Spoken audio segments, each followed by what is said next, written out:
For our lead story of the evening, we're going to focus on a brand new piece of information, news that just came out tonight about alleged attempts to hack the 2024 election. And I'm bringing this one up again. It's going to be all over the mainstream. I promise you, you'll hear more about this probably tomorrow or in the coming days, and it's probably going to pick up as we go into September and October and get closer to the election. I'm not calling anything or predicting anything. I'm just saying we know there's going to be some tomfoolery, some crazy shit happening close to this election, before or after. I don't expect it to just be a simple day where the script says Trump loses and everything's fine the next day, or the script says Harris loses and everything's fine the next day. I think either side who loses is going to contest the election, and it's going to get dragged out into January like we've seen before. I'm worried about that, and I want everybody to be safe. So let's take that deep breath we talked about earlier. And let's look at this bit of information, and let's think about it in the coming days and weeks. So, U.S. intelligence officials say Iran is to blame for hacks targeting Trump and the Biden-Harris campaigns.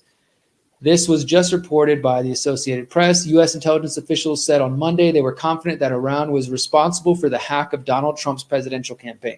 This was something I think I touched on last week, but I haven't really seen it mentioned many other places. The Trump campaign acknowledged that they were being hacked because Politico, the news outlet, was receiving emails from a hacker calling themselves Robert and was showing them internal documents from the Trump campaign. Particularly, they showed them like a vetting document for J.D. Vance, and they proved to them like, hey, I have access to this campaign. And when the journalist asked the hacker, how did you get this information? The hacker said, it's better that you don't know how I got this, for the good of both of us. So that's kind of been going on in the background for a week. And I've been kind of curious, like, since nobody seems to be paying attention, if that was a sort of a sleeper story in the background that's going to become more important over time. And I think it's about to become more important because, of course, we all know back in 2016, we were told that Russia hacked the 2016 election. And that, went on for years and years, and it never really amounted to much of anything other than buying Facebook ads and different things. It doesn't mean that there was no Russian attempts to influence certain things, as there are with Israel and other things. I'm more worried about the Israeli influence than the Russian, honestly. But the point here is, I think we're about to be in for that part 3, if you will, this next hack of now it's Iran. And of course, we should preface this by saying this: isn't it coincidental that J.D. Vance, if you go back to the RNC, the Republican National Convention, just a few weeks ago, J.D. Vance, as he was being picked for Donald Trump, one of the things that was being published was his statement saying we need to hit Iran and we need to hit them hard, and really making Iran a target for them. And then all of a sudden we're told, oh, Iran's tried to hack the Trump campaign. And there was that story they floated, allegedly some Iranian connection to an assassination attempt on Trump, which was never proven by any means, but the seed has been planted in your mind and in other people's minds. So they've heard, oh, Iran maybe potentially tried to go after Trump. Oh, Iran, they might be behind these hacks. Oh, and J.D. Vance is saying we need to go after them. Like, they're building the case, they're building the narrative, they're seeding it within the media to get people behind a potential war with Iran, which they've wanted for years. And I've reported on that. Again, I'm not trying to say we're about to go to World War III, although if that did happen, it could be bad. But I am saying that there are definitely some crazies in government who want this to happen. The people behind government, the shadow government, seem to want to go in that direction. That's what my worry is about this. But let's go on. So it says that the hack of Donald Trump's presidential campaign is, quote, part of a brazen and broader effort by Tehran, which is Iran, to interfere in American politics and potentially shape the outcome of the election. The assessment from the FBI and other federal agencies was the first time the U.S. government has assigned blame for hacks that have raised anew the threat of foreign election interference, and underscored how Iran, in addition to more sophisticated adversaries like Russia and China, remains a top concern. Besides breaching the Trump campaign, officials also believe that Iran tried to hack into the presidential campaign of Kamala Harris. So that's the mainstream news. Now let's go look at the actual government statement. This is a joint statement put out today from the Office of the Director of Intelligence, the FBI, and CISA, statement on Iranian election influence efforts. This was just published today, August 19th, 2024. And it says, today the ODNI, the FBI, and the CISA released the following statement. As each of us has indicated in prior public statements, Iran seeks to stroke discord and undermine confidence in our democratic institutions. Iran has furthermore demonstrated a long-standing interest in exploiting societal tensions through various means, including the use of cyber operations to attempt to gain access to sensitive information related to U.S. elections. In addition to these sustained efforts to complicate the ability of any U.S. administration to pursue a foreign policy at odds with Iran's interests, the IC has previously reported that the intelligence community, has previously reported that Iran perceives this year's election to be particularly consequential in terms of the impact they could have on its national security interests, including Tehran's inclination to try to shape the outcome. We have observed increasingly aggressive Iranian activity during this election cycle, specifically involving influence operations targeting the American public and public operations targeting presidential campaigns.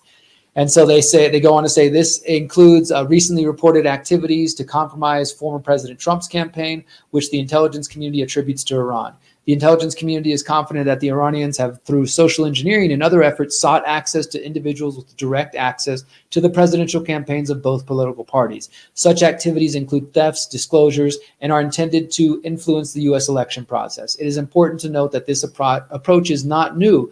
Iran and Russia have employed these tactics not only in the U.S., during this and prior federal election cycles, but also in other countries in the world. And it goes on from there. They've got more details, but that's what they're claiming. And now let me go a little further. This comes after in August 8th, and this was the first piece I noticed. So this has been more than 10 days, and I haven't seen anybody talking about this, that Microsoft actually published their own report saying that Iran was targeting the 2024 elections. Now, this could be genuine. I'm not saying that intelligence networks don't try to hack each other's elections and things of that sort. We know the U.S. loves interfering in elections in other countries, for example. But should we be weary of it? Absolutely. We're dealing with people who never let a good crisis go to waste. So maybe the Iranians are trying to get into the U.S. election systems. Maybe they did hack the Trump campaign. That's quite possible. But we can bet our asses that they are going to use this in a way that allows them to either say, okay, we need to get you an internet ID so we can make sure you're not a hacker. Like I talked about recently, that Eric Schmidt said that one of the ways we need to secure the U.S. elections from hackers like this is to verify all users to have an internet ID. Now, isn't that interesting? I didn't even think about that before. But back to that whole campaign being funded by Bilderbergers on both sides, Peter Thiel and Eric Schmidt on one side and the other of the U.S. election, and both of them being steering committee members of the Bilderberg Group, and Eric Schmidt publishing this 6-point plan for MIT last year saying we need to verify all internet users to stop bots and to prevent hacks and things like that, to prevent interference in the U.S. election. And here we go, right on cue, the U.S. government saying this is happening. So again, it could be real, it could be genuine, but it sure does fit a plan. It sure does benefit them. So Microsoft on August 8th says, today we're sharing intelligence about activity we've been tracking that increasingly points to Iran's intent to influence this year's U.S. presidential elections. In recent weeks, groups connected with Iranian government have upped two kinds of activity.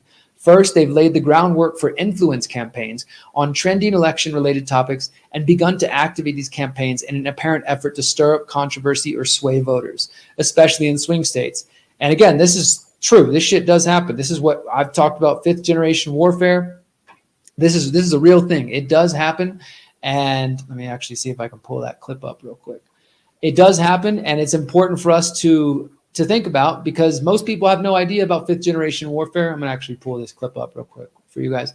Most people have no understanding of fifth generation warfare, and they need to, because it is in major ways impacting our world around us. And it's not just the Iranians who are trying to hack the U.S. Election. Sure, that could be part of it, but it's the U.S. government themselves trying to hack the elections and trying to influence all of us and things of that sort. So we have to be aware of that the selection correctly is being used and will be used in this way to manipulate and to push people towards fear. I started the show earlier saying that my goal is not to put you into a place of fear, but instead to a place of awareness. And that is something we need to focus on. We need to be aware that they, the hierarchy enslaving you, will absolutely try to use fears of Iranian hacks or Russian hacks or Chinese hacks to try to push us closer to the technocracy. And they could stage a cyber 9/11 that they've been claiming was going to happen for years.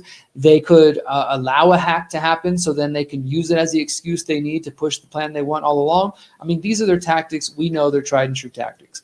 So Microsoft warning that there's going to be influence campaigns. And again, these things do happen. They also happen by the CIA.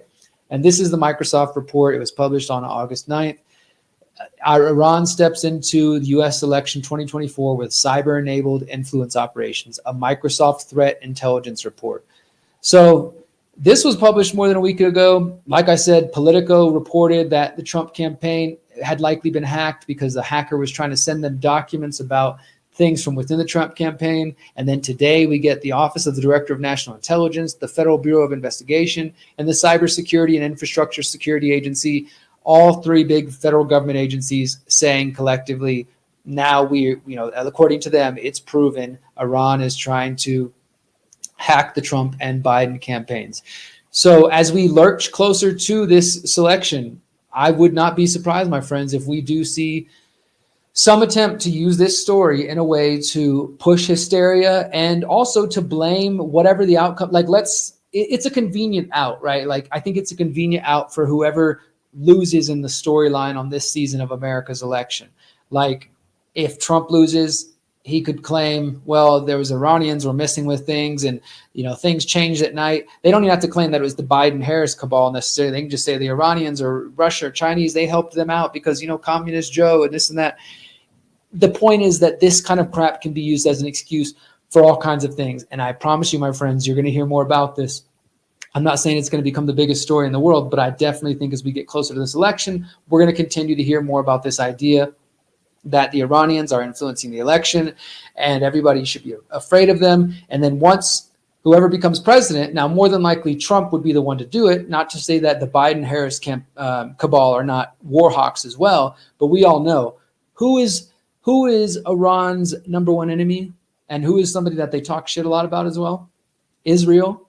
And well, who funds all of these campaigns? The Israeli Zionists, RFK, Trump, Biden. Even though RFK is saying he's an anti-war guy, maybe he would get in there and eventually do the bidding of the Israelis. I think that's what it really comes down to. But we're going to see in the coming weeks and days, guys. Since 2012, the Conscious Resistance Network has been an independent media organization focused on empowering individuals through education, philosophy, health, and community organizing. We work to create a world where corporate and state power do not rule over the lives of free human beings. Our motto is leading by example and helping others in their pursuit of freedom.